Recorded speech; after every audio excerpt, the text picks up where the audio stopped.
This is Including You, the new series from Lead at Any Level. Including You features stories from chief diversity officers and other executives who are creating inclusive cultures in their organizations. Our goal is to show what's working in companies just like yours, to give you the tools you need to keep pushing for progress in your own workplace. We want to create belonging and opportunity for everyone, including you. And now here's your host, Amy C. Waninger.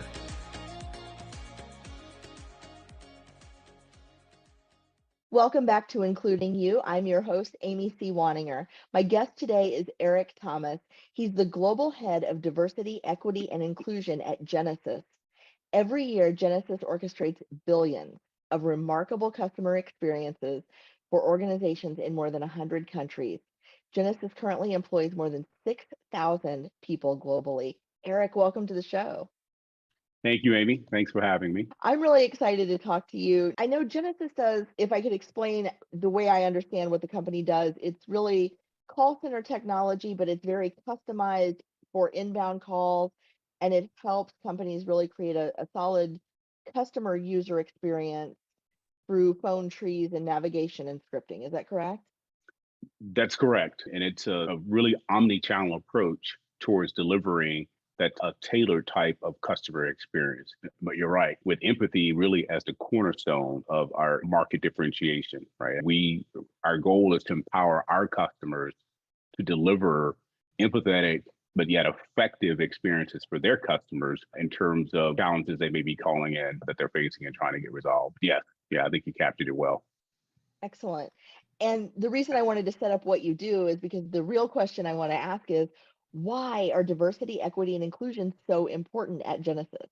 And you touched on empathy. I'm imagining it expands from there. It does. We started a journey a couple of years ago, and we see diversity, equity, and inclusion not just as a nice to have, but a true business imperative. When you think about companies, particularly in the tech space, who are fighting this war on talent, the challenges that we've had over the past couple of years with what's been characterized as a great resignation, or some people call it the great reshuffle, call it what you want, it really forces you to reimagine how you attract and retain some of the best talent and some of the best diverse talent.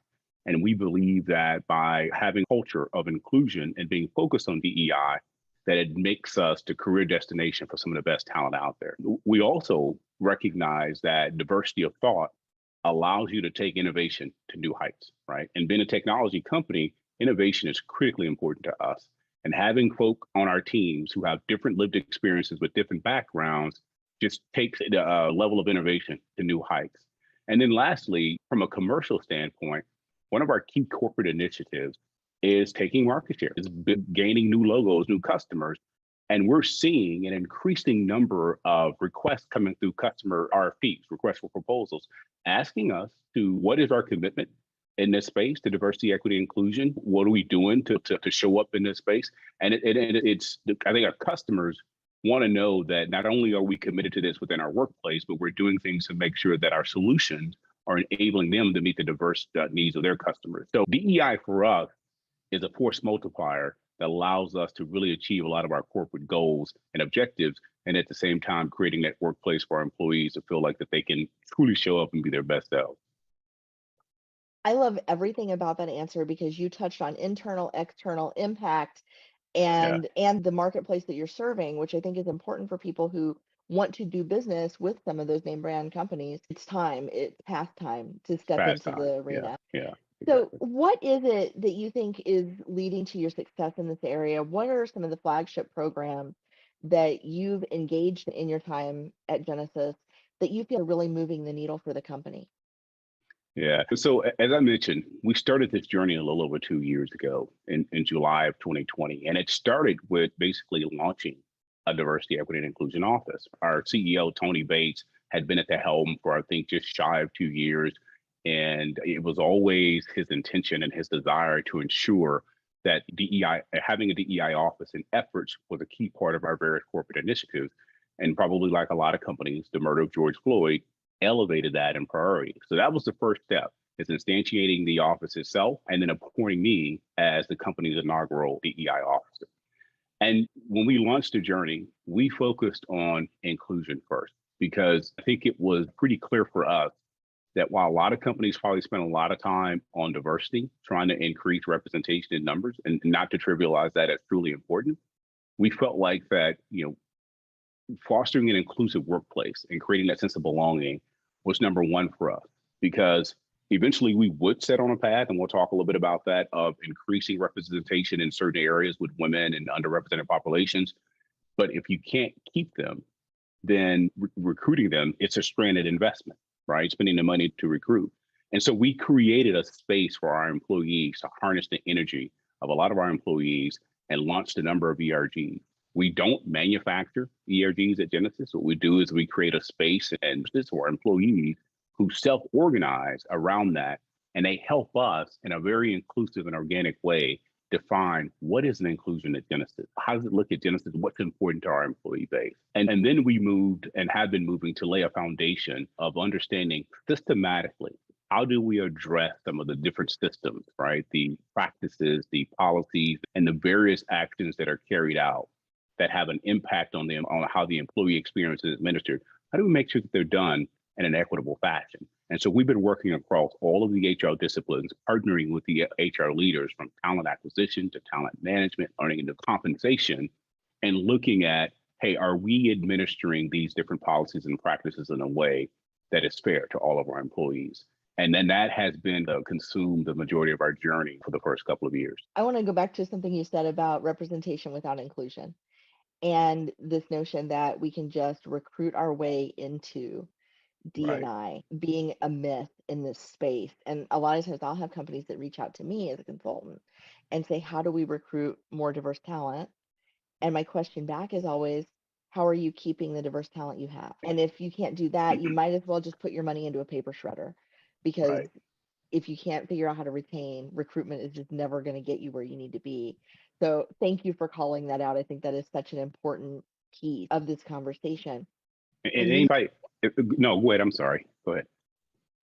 No, I was going to say, if I could follow up to that, I mean, it's such a critical, important aspect of the work, understanding the significance of creating communities of inclusion and belonging. I have the pleasure at times of being able to mentor a number of early and career professionals. And if I'm frank, a lot of the new Black employees that join the company, when they find me, they want space, and I never turn them down. And I had a young man that was probably 6 months out of college and came on the call for an introduction. And one of the things that I noticed when he came on the call was that he had on a t-shirt. This is the era of Zoom, so a lot of our calls are pretty casual, so no issue there. He had a gold chain that was draped around the t-shirt. He had 2 diamond earrings in his ear, and he had this flat top cut that, if you think back to the Fresh Prince of Bel-Air days, like that was how he showed up on the call. And we went through our 20 minutes of dialogue. He was very prepared. He had all his questions scripted. He knew, hey, I only have 20 to 30 minutes with this corporate executive. How do I make the most of it? And while we had a good time getting to know each other, and I had the opportunity to kind of impart certain experiences, my lived experiences, in answering some of his questions, I couldn't help that when we got to the end of the call, it was a distraction for me. And I asked him, I said, hey, let me ask you something. I said, you felt comfortable coming on this call with both earrings in your ear? And he paused and he said, I didn't even think about it.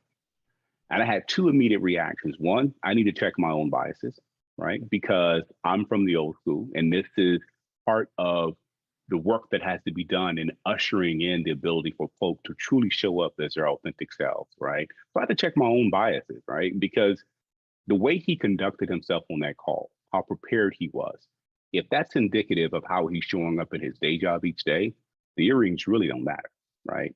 And then the second reaction I had was that, okay, we're doing something right, because he felt comfortable coming on that call. And I share that story because it's such a critical part of the work, which is, in a lot of cases, changing the mindset and unlearning some previously learned practices that can get in the way of folk really being able to come and be their best self, so we can get the best from them, right? So that's why I think for us, we started with inclusion as part of our journey, and it continues to be a critically important aspect of how we set the tone of diversity work at Genesys.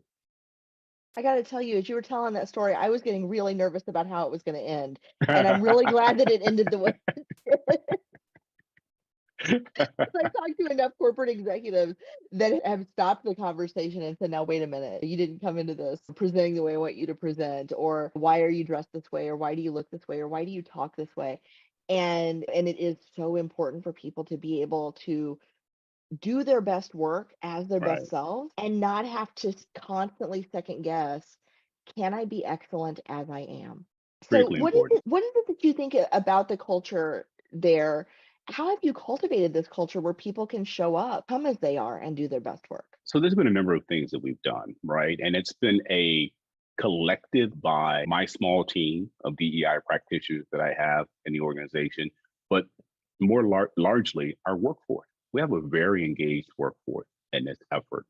And what we try to do is create the space and be more of a listening ear to make sure that we are defining diversity and inclusion in a way that fits within the context of our culture. And what I mean by that is, as an example, our employee resource groups really take two dimensions with the approach. We take the traditional dimension where you have employees who self-organize by maybe some level of affinity that brings them together.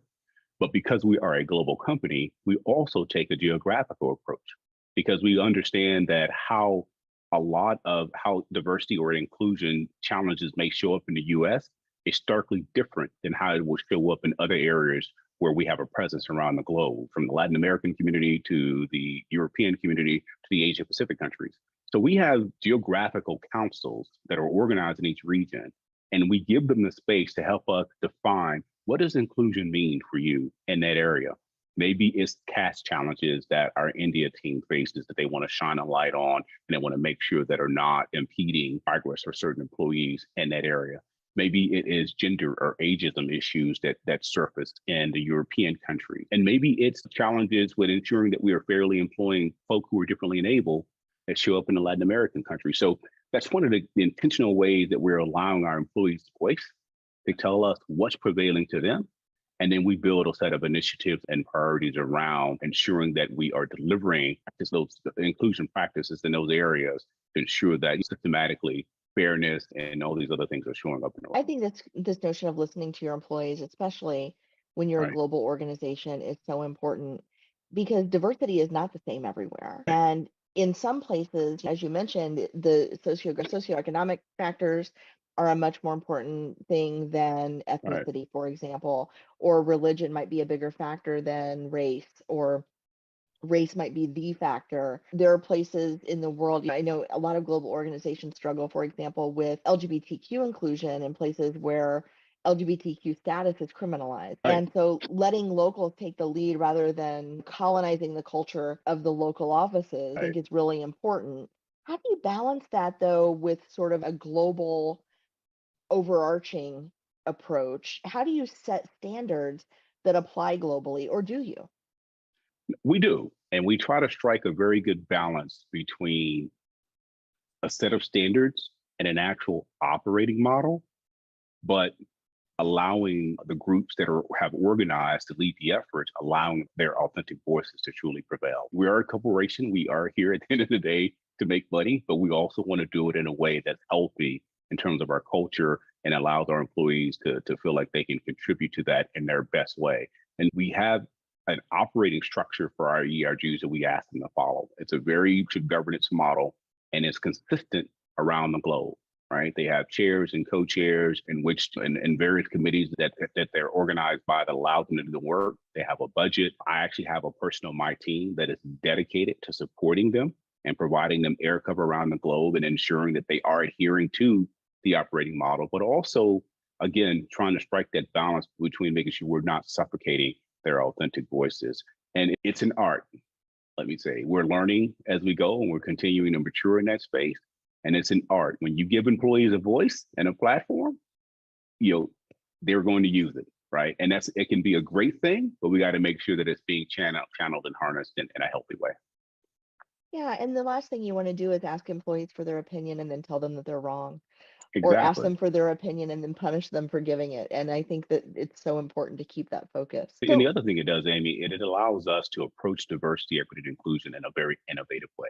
And I don't think a lot of folk who are doing this work around the globe really tap into the ability to be innovative How can we leverage the employee voice, what we're discovering through the different structures that we set up around the globe that allows us to think about diversity, equity, and inclusion in some of the non-traditional ways that may allow us to make progress in areas that traditionally these practices have not been able to do from one company to the next over the last 30 to 40 years that they've been in existence. So it allows for a truly innovative approach at the work. And so all of this work that you've done, and you've come a long way in just a couple years' time, what are the tangible results? You mentioned that the reason to start the work in the first place was to compete for talent, compete for client, build a good experience. What results are you seeing in terms of the business metrics around the work that you're doing? Yeah. So we measure our efforts in a few ways.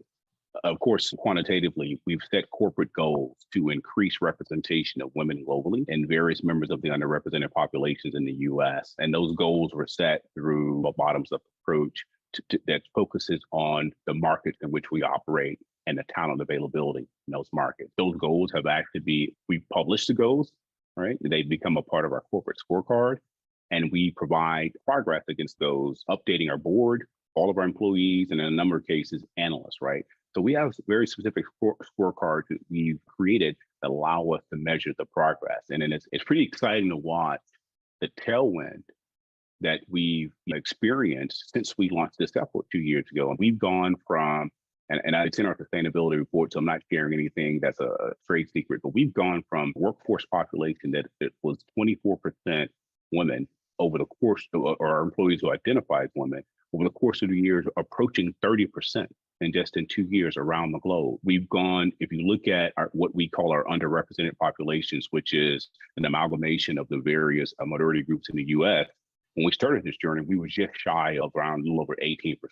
We're approaching 25% in just 2 years, right? And so it's been, I would say, a phenomenal and exciting initiative to watch grow. One of the other ways we measure our work is through what we call our inclusion index. And we launched this about a year and a half ago that allows us to measure employee sentiment really in two key categories. One, how well are we doing as leaders and as a company fostering a truly inclusive environment? How do you feel being your ability to be able to show up to work each day and be your authentic self? And then two, how well are we doing professionally at creating equitable opportunities for groups that traditionally and historically has been marginalized, right?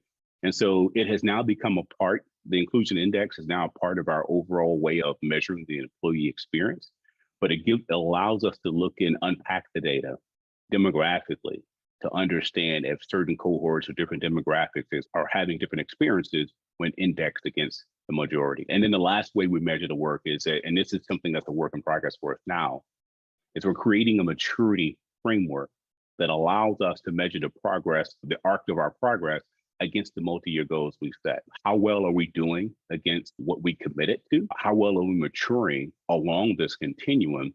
And are there calibrations that need to be made based on learnings along the way? So those are three key ways in which we measure our effort.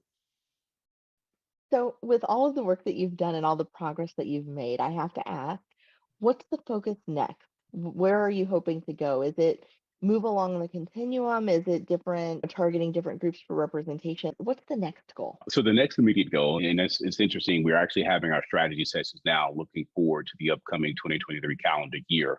It's really integrating a lot of the foundational principles that we've laid over the last couple of years within our business group. As I mentioned before, we started with how do we make sure that we are cultivating this inclusive culture, galvanizing the energy around our employees with the employee resource groups and these regional councils. We've worked across our HR partners to ensure that every policy and procedure is working are there tweaks that need to be made to ensure that they're carried out in an equitable fashion.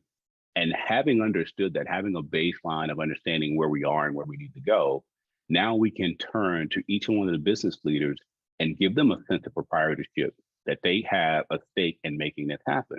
And it's not just the DEI office trying to drive certain initiatives from our little corner. It's not just our HR teams that we partner with to try to make sure that certain policies and practices are being carried out. It is the leaders across the organization that drive the business every day, feeling a sense of ownership that they have a role to play. And so they each have scorecards that we've developed. And there's various DEI initiatives that they now have visibility to understand how their individual businesses impact the aggregate goals and growth. And we're working to integrate it basically within the operating fabric of each one of those groups. So that's kind of one of our number one goals for next year. The other thing that we're doing, a little bit less tangible to try to measure, but it is, how do we make sure that we're continuing to position ourselves to get in front of what we're now seeing showing up as what I would call organized opposition against diversity work, right? There's a number of organizations, it's not just in the US, it's around the globe, that have awakened to the inertia that they're seeing with diversity work. And now you've got this organized opposition trying to downplay the work or attack the work in a lot of ways. And I think now we are keeping our eyes open and monitoring different situations around the globe and trying to work to anticipate how do we ensure that we're able to continue to kind of build sustainable practices that will outlast me and even Tony regard. So that's what we're focusing on as we kind of turn the corner in the upcoming year. So next year, I would love to have another conversation with you about how you're tackling that. Because I think from a risk management perspective, most companies are watching local regulations or national Right. regulations or global regulations, wherever they have operations, to Right. think about what regulations are affecting our industry, our ability to sell our product, price our product, move our product or service, right? What might change our software or our operating policies or the lines of code in the thing that tells us how to operate. And I don't know that enough companies are doing what you're doing in terms of the legal risk management and the policy risk management around their D&I initiatives. So I would love to have you back and talk about how you're doing that. Let's do it. I All think right. that we'll have a good story to be able to tell you, because I think we're very well to address some of the challenges that we're seeing, whether it's regulatory challenges and changes in regulatory, or even a shift in the judiciary that we might see coming up in the upcoming elections in the US. So I think we're poised to handle a lot of that in a very positive way. That is fantastic. Eric Thomas of Genesys, thank you so much for being a guest on the show. I always enjoy talking to you, talking to your colleagues, and it was just a pleasure to have you on.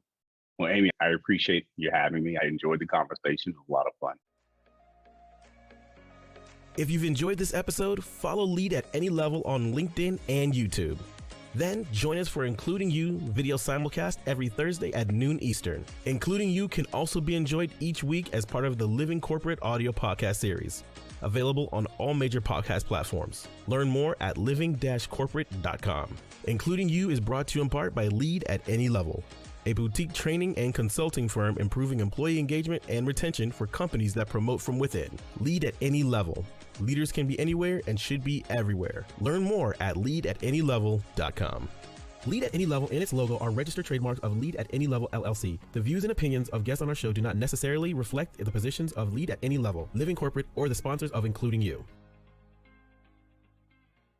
That's it for this week's episode of Including You. Join me next week when my guest will be travel counselor